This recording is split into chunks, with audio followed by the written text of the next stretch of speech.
Hey, Jeff Carlisa here from 38 Special, and we're rocking it up right here with Traders Nation.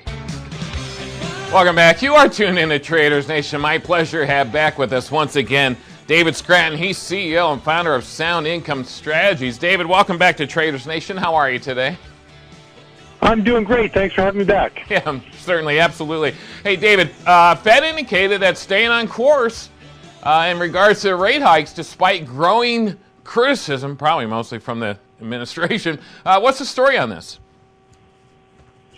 Well, I think what they're trying to do is they're trying to, and they are actually finally starting to successfully send a message to the bond market because they've realized for a while that they can't keep raising federal funds rates without long-term interest rates cooperating and increasing accordingly. Yeah. And up till recently, every time they increase the federal funds rates by a quarter point, the long-term rates go up by a tenth or maybe 15/100ths. Yeah.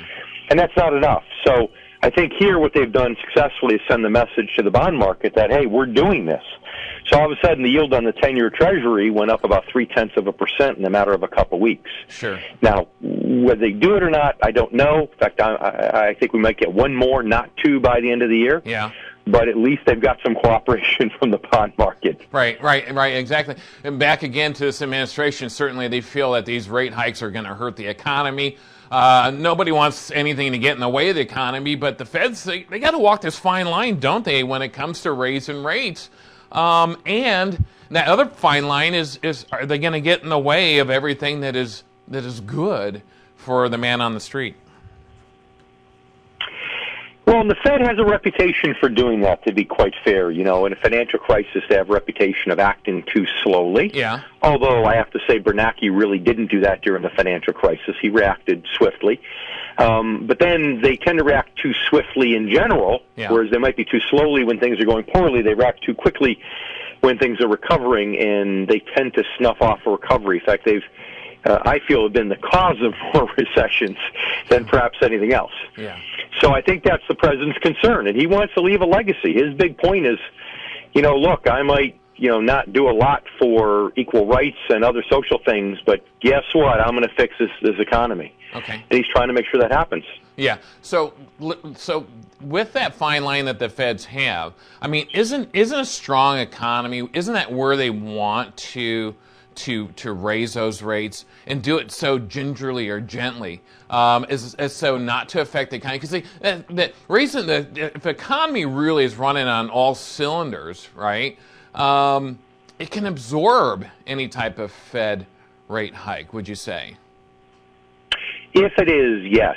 And it's running on all cylinders compared to perhaps the last 10 years. Yeah. But otherwise, really not. We saw second quarter GDP finally at 4%, but will that be sustained through third and fourth quarter? And many think not. Mm-hmm. So the jury is still out whether it's really running on all cylinders or it just looks good compared to what we've seen for the last decade. Sure.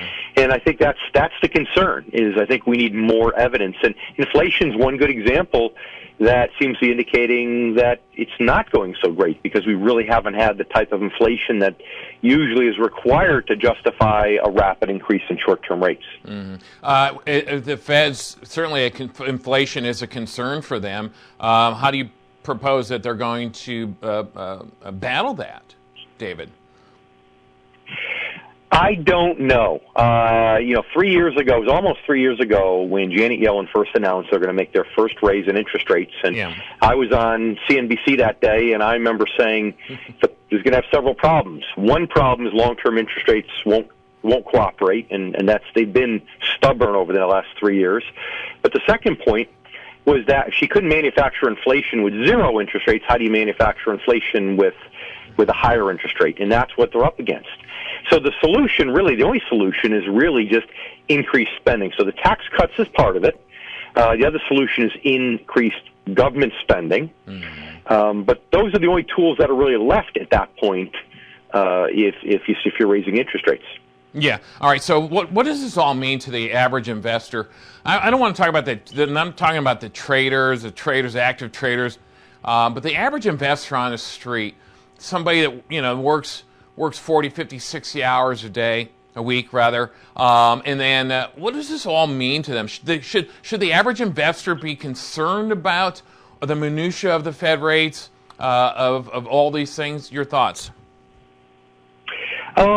Yes, I don't think that anything the Fed should do should change an investor's short-term policy. Yeah. But what it means they do need to do is sit up straight and pay closer attention, understanding that if this does start to snuff off the economy, the growth quicker, then it could cause the next bear market in the stock market. So at bare minimum, they need to have one finger on the trigger with their stock market exposure. Now, everyone has a range. Let's say your range is at somebody's point in life should be between 40 and 55% in the market. Right. Well, you got to be ready to pare down that extra 15% of fat pretty much at the drop of a hat. Should this start to happen. So to me, that's what it really has to do with is people just being a little bit more alert. So staying closer to their portfolio. I mean, let's face it, during the crash, a lot of people got stung. And I would imagine these days that people are probably a little bit closer to their portfolio than they were back then. Because, the mind frame back then, and this was on for decades and decades, you put into it, you forget about it, and you just keep putting into it, and cost averaging brings this wonderful path to you. Well, I don't think people are really in that mind frame. They may be a little bit, but they're stung by the last Great Recession that we had, and the loss in their portfolios. Do you think people are paying a closer attention to them today than they were then? And will they be able to move and act like you're saying? So there's two groups. One is those that you're describing. Yes, they're paying closer attention. And if they really are, then they're not going to write it down 50 or 60%. They've already been there, done that. They're not doing it again. Sure. But the other group, in some ways I'm a little more concerned about, is the group that has become overly complacent because they have a false sense of confidence. Their advisor has one finger on the trigger. Okay. And, the reality is that in most cases, advisors simply aren't going to do that. They're not going to watch it that closely. They follow the old tenet of, about buy and hold. You can't time the market. It's not about timing the market. It's about time in the market, and all those sayings that we've heard over again. Yeah. So to me, it's that second group that I'd have more concern about, because at the end of the day, nobody cares more about your money than you. And even if you have an advisor, you still need to keep an eye on the markets. Yeah, is there a short list or even a list at all that people should be paying attention to? Maybe readings, maybe a set of tools that they can go to better prepare themselves if the bear market does come into play? I think what it really comes down to is looking at the amount they have in the stock market. Okay. And saying, am I at the higher end or lower end of where I should be? Yeah. And just following the financial news and following the markets. Literally 30 minutes a day. Some people get up in the morning, they do 30 minutes of cardio, and they watch CNBC. Other people have, let's say, the Bloomberg app on their smartphone, and they watch the news. It pops up. 15 to 30 minutes a day, that's it. And it'll give you a good sense of what's going on. Right. Nice. Good to hear. All right. So one last thought here today on the horizon. Where do you think the Feds want the rates to ultimately sit? Is there a target that they're wanting to get to on the point side? Well, the target, I believe, is 3%. Okay. So they've got another 75 to 100 basis points to go.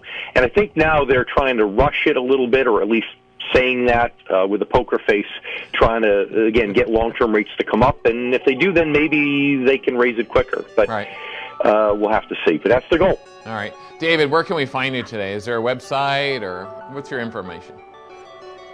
Well, our company website is soundincomestrategies.com. Okay. Or they can go to my book website. My book website is returnonprinciple.com. And yes, principle ends in PLE. I'm not a bad speller. We did that on purpose. Returnonprinciple.com. Awesome. We'll be right back. Stay tuned.